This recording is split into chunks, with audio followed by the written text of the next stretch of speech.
Hello, it's me, Mario. Woohoo! You watching GRTV, my favorite. Wahoo! So second time around for Super Scribblenauts, what is it you have bettered in the sequel? Well, there's two things. There's the stuff we fixed from the first game and there's the stuff we added. The main stuff that we fixed was the controls and the level experience, and the thing that we've added is adjectives. So there's 10,000 new adjectives, or 10,000 adjectives have been added to the game on top of all the objects that were there, making for hundreds of millions of combinations. Let's start out with, you mentioned the level experience. What's new in Super Scribblenauts? Well, the first game was a bit criticized for being able to solve all of the action levels using the same objects. So the action levels in the new game are more sophisticated and devious. The Starite will be in peril. It won't be simply a matter of having Cthulhu kill everything and fly in and use a rope and you're done. That won't work very often in the action levels in the new game. There's also more of a focus on the puzzle levels, since those were more popular in the first game. 120 new levels, 100 of which are puzzle levels. We also now provide feedback to the player whenever they do something that is getting them towards finishing the level. There'll be instant feedback to let them know that they're on the right track. There's a progress indicator, lets them know how many things they need to do to beat the level, and there's purchasable hints in case they're stuck. So the entire polish level on the levels is greatly increased. So what does adjectives actually add to the Scribblenauts experience? Well, we've got about a third of the levels require adjectives to solve, just to get people in the mood to use adjectives. Adjectives just so drastically expand what you can do with the game. Whether it's something simple and aesthetic like changing the color of a car, you want a blue car, you can have a blue car, or you can do something a little bit crazy like create an angry fridge and it'll come to life and start attacking things, or you could have a rideable fire-breathing flying tomato and you can hop on it and fly into the sky and breathe fire on things. It's taking Scribblenauts to the next level of amazing people with the things that can be done.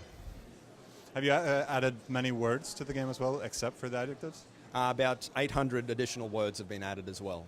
So that makes for a total of? Never been published. Sneaky. But how much can you do with, what do you think, with the Scribblenauts concept? You more or less let the players loose on these worlds. Can you go even further from this? I think there's more that can be done with Scribblenauts. Super Scribblenauts represents a lot of stuff that we didn't have time to do in the first game, and so now we've had time to polish it up and add all of that extra stuff. There's still more ideas out there. I think there's more that we could do.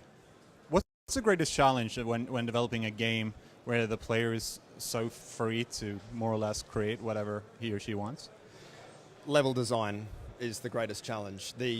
What we've done in creating the dictionary is this tremendous thing that people are amazed and don't know how we've did, but that's technology that we now grasp and we understand, and to us it seems almost normal.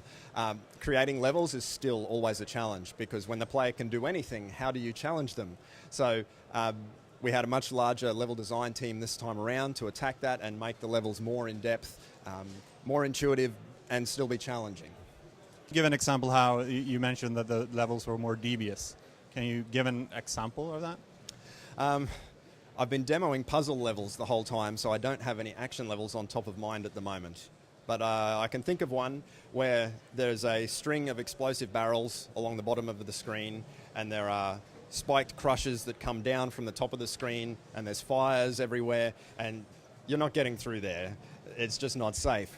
And the Starite is over at the far end of the level, surrounded by exploding barrels. So you have to work out either how to get to that Starite without blowing up and getting it destroyed, or get the Starite to you, similarly, without it being destroyed by the crushers or the barrels or anything else. So Cthulhu won't help you, rope probably won't help you, and a helicopter won't even fit in the level. So you have to be much more thinking about how you would approach beating that level. My theory is actually that Cthulhu could eat anything and solve anything. Well, unfortunately, no. There are limits to Cthulhu's abilities. Heathen? Sorry?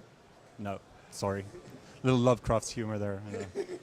But yeah, thank you very much for your time. Thank you.